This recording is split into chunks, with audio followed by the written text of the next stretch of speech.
Hello guys, so this is lecture number 84 from the same chapter, which is chapter number 10 from H.C. Verma, that is rotational mechanics. और इस lecture में हम exercise problem 18, 19 and 20 discuss करेंगे guys. तो चलो बिना समय ज़्यादा व्यतीत किए start करते हैं guys इस lecture. So this is basically the first question of this video और ये question कुछ इस प्रकार से हमें बोल रहा है. That is a simple pendulum of length L. This is not 1, basically this is L.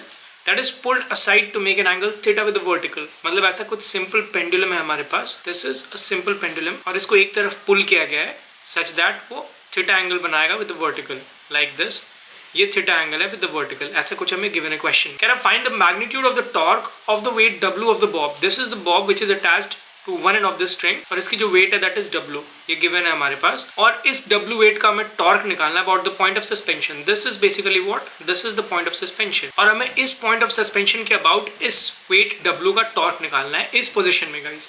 और दूसरा सवाल क्या पूछा है that when is the torque zero? Torque zero कब होगा? तो सबसे पहले हम यहाँ पे देखते हैं कि torque कैसे निकलेगा of this W. तो ये W का सबसे पहले आपको line of action निकालनी पड़ेगी इस force की. तो line of action just इस force को extend कर दो. So this is basically the line of action of this force. तो इस line of action से जो perpendicular distance है इस point of suspension का वो कितना है? वो ये है guys. This is basically the distance from here to here. और ये same distance यहाँ है. तो ये एक triangle हो गया हमारे पास. उसको बोल लो O. This is A. This is B. So this is a triangle और ये 90 degrees है हमारे पास. तो आपको ये AB distance निकालना है. What is this distance? AB. तो ये जब आपके पास L है, लेंथ ऑलरेडी गिवन है पेंडुलम का, दैट इज L. तो ये कितना होगा? This is nothing but L sin theta. So this is what? L sin of theta, this AB. तो अभी आपके पास डिस्टेंस है, आपके पास फोर्स है, you can easily find the torque about that point of suspension. So torque is equals to what guys? Torque is equals to this force that is W, which is weight, multiplied by the distance, perpendicular distance, that is L sin theta. So this is basically the answer guys. ये हमारे पास answer है, the torque of this W force about the point of suspension. Now second part क्या पूछा है? When is the torque zero? Well, torque zero तब होगा जब line of action और जो vector है, radius vector. Actually torque क्या होता है? Torque we all know. Torque vector is basically what? R vector cross of F vector.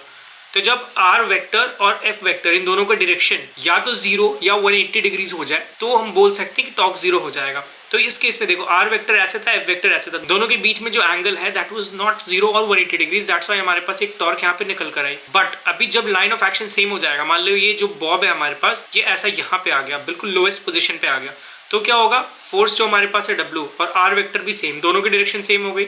दोनों की डायरेक्शन सेम हो गई मतलब साइन 0 है. देखो क्रॉस प्रोडक्ट में साइन थीटा आता है, तो थीटा भी क्या हो गया? 0 हो गया. जैसे ही थीटा 0 हो गया वैसे ही टॉर्क क्या हो गया? 0 हो गया. तो इस केस में जब बॉब लोएस्ट पोजीशन पे होगा गाइस, तब बेसिकली टॉर्क 0 होगा हमारे पास. So this is the answer to the second part of this question. तो ये था पहली क्वेश्चन के बारे में गाइस, जो कि बहुत ही बेसिक सा क्वेश्चन था, बट यहाँ पे कुछ सिंपल पेंडुलम को मिक्स किया हुआ था इस क्वेश्चन के साथ, टॉर्क वाले क्वेश्चन के साथ. दैट्स व्हाई मैंने इस क्वेश्चन को लिया था. तो क्वेश्चन बहुत सिंपल सी थी गाइस. तो अभी चलो नेक्स्ट क्वेश्चन की ओर बढ़ते हैं. So this is basically the second question of this video guys. सबसे पहले आपको इस डायग्राम को ध्यान से देखना पड़ेगा. ये देखो 6 न्यूटन का फोर्स है यहाँ पे, वो किसी एक पर्टिकुलर 30 डिग्री एंगल पे लग रही है. That is also given in the question that when a force of 6 Newton is exerted at 30 degrees to a wrench. This is basically a wrench. ये हमारे पास क्या है? This is a wrench at a distance of 8 cm from the nut. ये जो यहाँ पे जो force लग रहा है 6 न्यूटन का, that is at a distance of 8 cm from the nut. इस नट को हमें ओपन करना है with the help of this wrench. Now it is just able to loosen the nut. जब यहाँ पे 8 cm पे ऐसा 6 न्यूटन का फोर्स 30 डिग्री एंगल पे लग रहा है, तो इस नट को जस्ट वो लूजन कर रहा है. कह रहा है what force F, ये फोर्स F के बारे में पूछ रहे हैं, would be sufficient to loosen it if it acts perpendicular to the wrench at 16 cm from the nut. अगर ये ना लगाते हुए, मतलब 6 न्यूटन का फोर्स हम ना लगाएं, उसकी जगह पे ये F फोर्स लगाएं जो कि परपेंडिकुलर है इस रेंच से और 16 सेंटीमीटर है फ्रॉम द रेंच से, तो इस फोर्स को अगर लगाए तो कितनी हमें इस फोर्स की मैग्नीट्यूड होगी, F की मैग्नीट्यूड होगी, जो इस नट को लूज कर सके. और वो नट को अभी बेसिकली फर्स्ट पार्ट में कौन लूज कर रहा है? 6 न्यूटन का फोर्स लूज कर रहा है. That is applied at an angle of 30 degrees at a distance of 8 centimetre from the nut. तो सबसे पहले आपको इस 6 न्यूटन के फोर्स का टॉर्क देखना पड़ेगा कि कितना टॉर्क एक्चुअली उस नट को लगा रहा है रेंच, जब ये 6 न्यूटन का फोर्स आप रेंच पे लगा रहे हो at an angle of 30 degrees. वो टॉर्क इसको लूज करने के लिए सक्षम है इस नट को. तो सिमिलरली आपको इस F फोर्स के साथ देखना पड़ेगा कि जब ये 16 सेंटीमीटर पे लग रहा है तो कितनी उसकी मैग्नीट्यूड होगी. तो दोनों की टॉर्क आपको जस्ट बैलेंस करनी है यहाँ पे गाइस. तो देखते हैं अभी हम कैसे करते हैं इसको. तो सबसे पहले आपको क्या करना होगा, ये 6 न्यूटन के फोर्स को 2 कंपोनेंट में डिवाइड करना पड़ेगा गाइस. तो एक कंपोनेंट इधर होगा परपेंडिकुलर टू दिस रेंच और एक कंपोनेंट ऐसा होगा उस रेंज के डायरेक्शन में. तो ये कंपोनेंट का कोई टॉर्क नहीं होगा बिकॉज ये कंपोनेंट और R वेक्टर जो रेडियस वेक्टर होगा और ये फोर्स वेक्टर है, दोनों का डायरेक्शन सेम है. मतलब इसकी जो टॉर्क होगी that is 0. Torque of this is basically 0. तो सिर्फ ये परपेंडिकुलर कंपोनेंट का ही टॉर्क होगा. तो ये 6 cos 30, this is what 6 sin 30. तो 6 sin 30 का ही टॉर्क होगा multiplied by distance is 8 centimetres, और ये फोर्स F तो ऑलरेडी परपेंडिकुलर है ही, तो F मल्टीप्लाइड बाई 16, वो दोनों को आप इक्वल कर दो तो वहां से F निकल कर आ जाएगी। देखो कैसे, this 6 sin 30 this multiplied by distance, distance is what 8 centimetres, that must be equal to, इसी टॉर्क के इक्वल F मल्टीप्लाइड बाई 16 होनी चाहिए।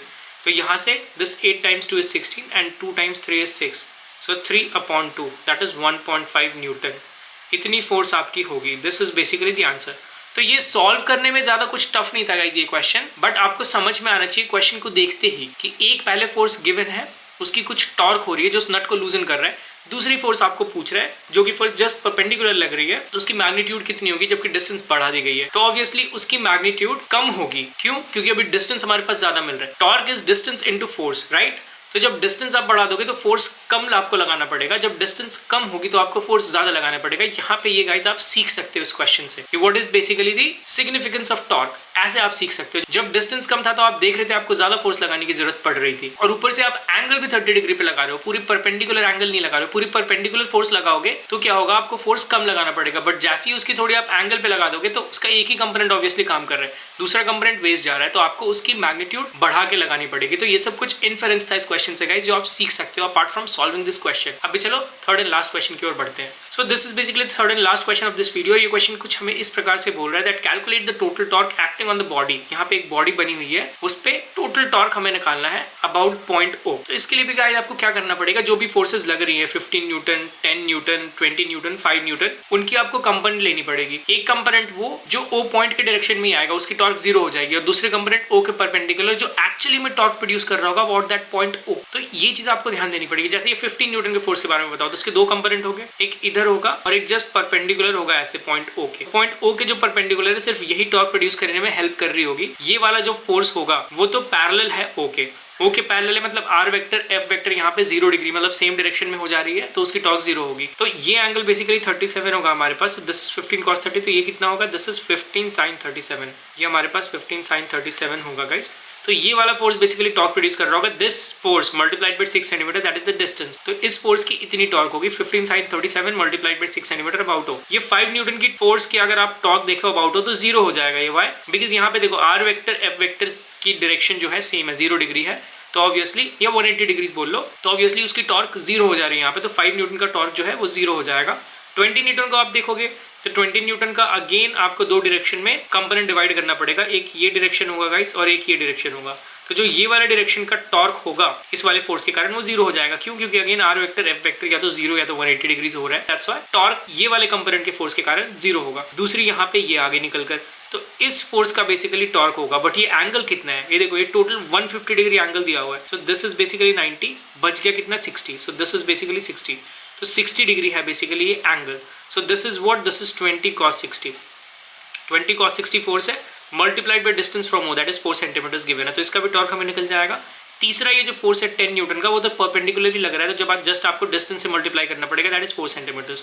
तो इन तीनों को जब आप ऐड करोगे तो आपको टोटल टॉर्क निकल कर आएगी। But there is a catch, एक और कैच है, आपको डायरेक्शन भी ध्यान में रखनी पड़ेगी अबाउट पॉइंट O। अभी देखो ये 15 sin 37 का जो डायरेक्शन है वो इस तरफ है, दैट इज एंटी क्लॉकवाइज। ये अबाउट O इस हार्ट को एंटी क्लॉकवाइज रोटेट करने की कोशिश कर रहा है। दूसरा फोर्स देखते हैं 20 न्यूटन। 20 न्यूटन का ये वाला 20 cos 60 जो कंपोनेंट है वो भी एंटी क्लॉकवाइज रोटेट करने की कोशिश कर रहा है। तो this is anti clockwise torque, this is also anti clockwise torque, दोनों की डायरेक्शन सेम है। ये जो 10 न्यूटन वाला फोर्स है वो अबाउट पॉइंट O देखोगे तो ये क्लॉकवाइज रोटेट करने की कोशिश कर रहा है इस हार्ट को, तो ये ऑपोजिट डायरेक्शन में है। मतलब अगर आप इन दोनों को प्लस ले रहे हो तो इसको माइनस लेना पड़ेगा, इसको प्लस ले रहे हो तो इन दोनों को माइनस लेना पड़ेगा। उस हिसाब से आपको टोटल टॉर्क निकालना है गाइस। तो गलती होने की चांसेस बहुत है, आपको डायरेक्शन का भी ख्याल रखना है, फोर्स के कंपोनेंट्स का भी ख्याल रखना है, कौन 90 डिग्री पे है, कौन पैरेलल टू R वेक्टर्स है, वैसे सोच कर ही आपको टोटल टॉर्क कैलकुलेट करनी है। तो अभी मैं बता दिया हूँ, अभी जस्ट कैलकुलेट करके दिखाता हूँ आपको गाइस। तो सबसे पहला जो हमारे पास है, मैं इसको प्लस लेता हूँ, 15 sin 37 मल्टीप्लाइड बाई 6, दिस पहला,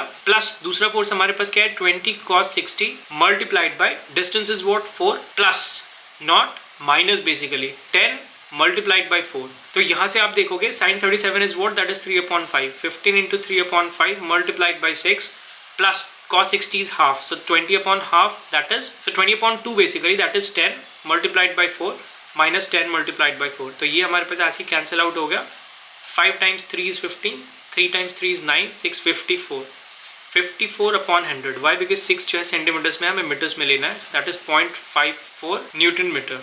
that is basically the answer this is question guys. तो ये 3 सिंपल क्वेश्चंस थे, बेसिक क्वेश्चंस थे, बट गलती होने के चांसेस बहुत है इन सब क्वेश्चन में. अगर इन सब क्वेश्चन को मैं थोड़ा कॉम्प्लेक्स कर दूंगा तो गलतियां करने की चांसेस बढ़ जाएंगी गाइस. तो अभी आप बेसिक मजबूत करो इन सब क्वेश्चंस को बार बार सॉल्व करके. दैट्स व्हाई मैंने इन 3 क्वेश्चंस को लिया था गाइस. तो अभी मिलते हैं नेक्स्ट वीडियो में. तब तक के लिए bye and take care guys.